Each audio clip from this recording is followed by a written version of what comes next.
Welcome back to Mik'd Up. We're brought to you by Sterling Automotive. We are excited to introduce our next guest. I'm happy that he has a little time off. He just out of practice. That's Thanksgiving break. 2024 top 150 recruit, class of 2024. Tayvion Galloway, 4-star tight end from up there in Ohio. How you doing, bro? How cold is it up there? And thanks for joining. Yeah, I'm doing great. It's definitely starting to get cold up here in Ohio. Definitely colder than I would like. Yeah. But, I'm doing it's a lot warmer down here for you. It's a lot warmer down here when you get down here. Let's jump right into this, man. So you committed pretty early on. Obviously, you're in your junior season. You're going into your senior season. Why LSU? What made you commit that close? And not only did you commit, but you have been one of the biggest recruiters for LSU as far as commits go. Give us a little insight onto why you chose LSU and why you decided to shut down your recruiting as early as you did. So for me, one of the biggest and greatest reasons of my commitment, especially so early on, was just the connection I was able to build with the whole entire coaching staff, from Coach Denbrod, from Coach Kelly, just everybody. I feel like I was just really able to build a real genuine connection with, and it was just a place that I love. It's down south, it's SEC football, Louisiana State University. It doesn't get much more better than that. And really just everything. I love the food down south. I love the weather. Everybody down there just has that southern hospitality, which I love about it. And just the program, I know the winning program that Coach Kelly is able to build, and I really just trusted the BK effect, as people call it. And I really just had a lot of faith, and I did a lot of praying on it. And I feel like I talked to my family about it, and I feel like it was just the perfect decision to make at the perfect time. To me, it really didn't feel early.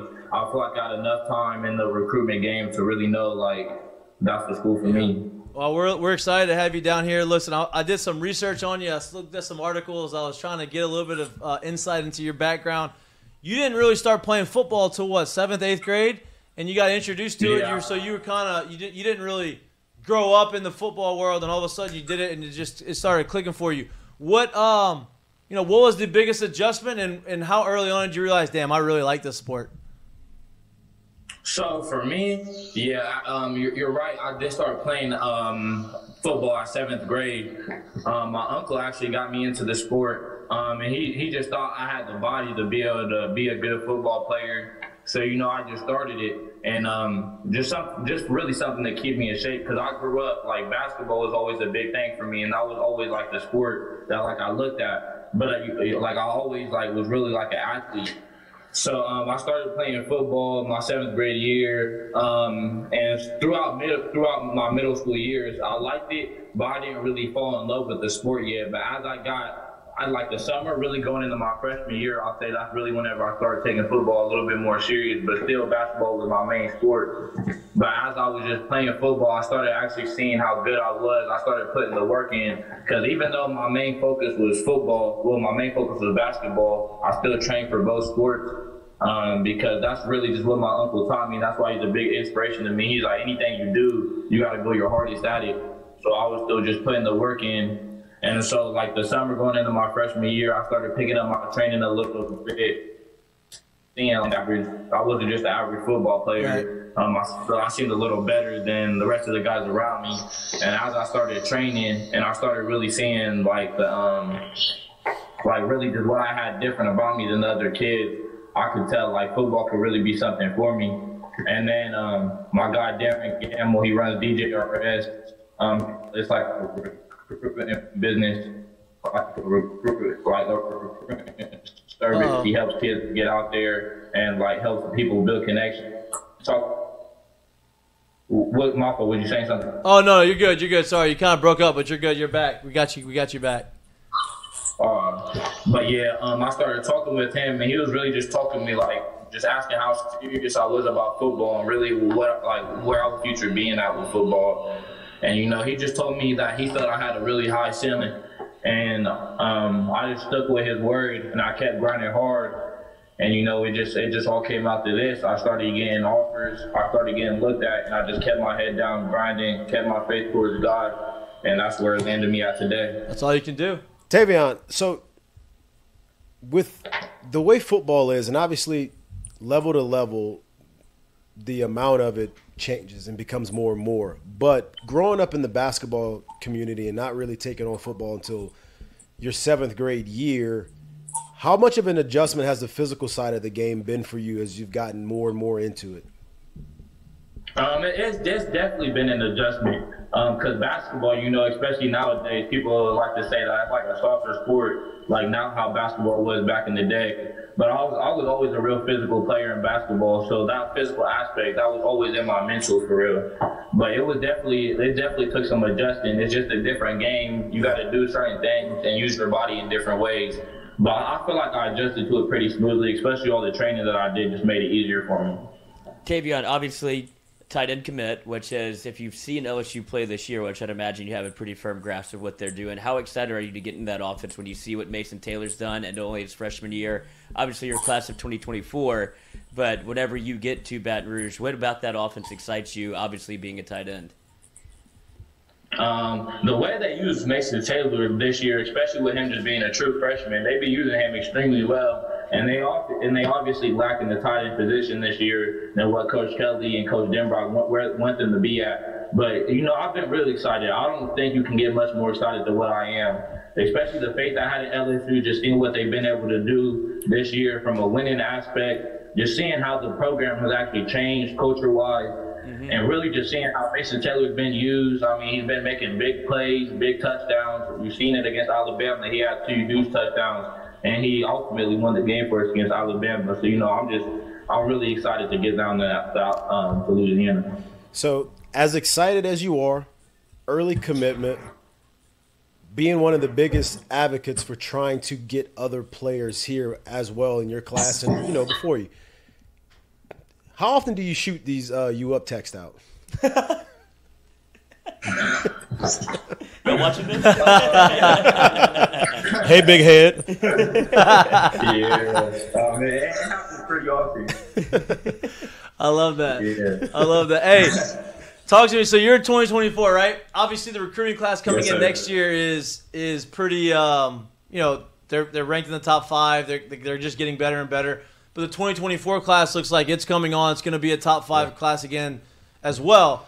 You are a big advocate. You're a big recruiter. What can we expect from that 2024 class whenever y'all do get to reach campus? And by that time, you'll be in Brian Kelly's year 3 of Brian Kelly, and it'll be kind of the machines just kind of going. What can we expect from the class and the other guys that you have coming in with you? I feel like you can really just expect great people, great athletes, and people that's going to do all the other things even outside of football.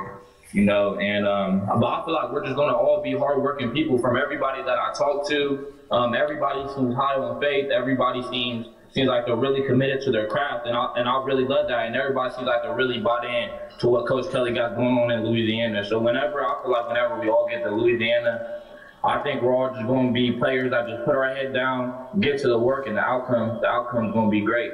I love that. Hey, so last question before I let you go. You were on a visit, right, in LSU against when LSU played Ole Miss, top 10 win, had the field rush. Were you on the field one, and 2, how atmosphere for you while you were here? Yeah, as soon as the game was coming to an end, I was like, I already know they're gonna try to rush the field. I seen everybody running down there, so I had to get down there too. I met a couple of fans, took some pictures with them.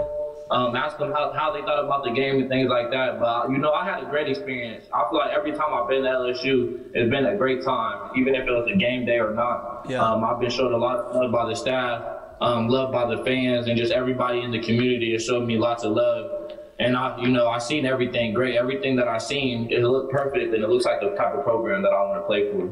Well, man, we're looking forward to having you here. I know Brian Kelly and the crew over there is looking forward to it. Hopefully LSU can finish out the season strong tomorrow or this weekend and then beat Georgia, end up in the playoffs so we can get a little bit more of a little more pub and a little more you recruiting for us on social media. So get that recruiting class going tight. Yes, get it. Yeah, bring those guys down here, man. I appreciate you taking time out of your day after practice to come and talk with us. We'll have you back on again soon. And where are you right now? I'm actually at my house in the basement. Yeah, In the I figured basement. he was in Hey, the Ohio, basement. bro, you gotta have Yeah, basements up there. We don't have basements. No basements down here. Hey, so I didn't want to pronounce the city. I didn't want to pronounce the town that you're from. How do you pronounce it? Chillicothe. Chillicothe. Where is that in relation to, like, where is that in Ohio? Like, I've played. So Go ahead. It's southeast Ohio. We're about an hour south of Columbus, and I believe we're like an hour and a half east of Cincinnati. Okay. I got you. Okay. I lived in Toledo for a little bit. Where's your obviously very close to Ohio State, Michigan? Do you even have eyes for that football game? Oh, Or yeah, are it's you a big all game this weekend LSU up there. A&M. So I definitely gotta watch that Ohio State Michigan game. You know, just me growing up, I've always watched that game. But I think Michigan's gonna pull that game out. Ooh, Wow. Why? What a Why? pick. Why is that? Why is that? I've always liked Michigan's program. Like, don't think about me flipping or anything. And even last year, I was actually at the Ohio State Michigan game, and I was calling Michigan, and Michigan came out with the dub. So I think it's going to be a repeat this year. All right. Wow. All right. There you go. Yeah, don't gonna- watch it too close. You don't. No, want- he said he's not flipping. He's coming here. He's dead set on And here. I'm fully committed to these Tigers. You ain't That's gotta it. worry I about love All right, it. there I we love go. it. Hey, man, have a happy Yes, sir. Thanksgiving. I appreciate you coming on the show, and we'll stay in touch, man. Have you back on. Yes, sir. All right, bro.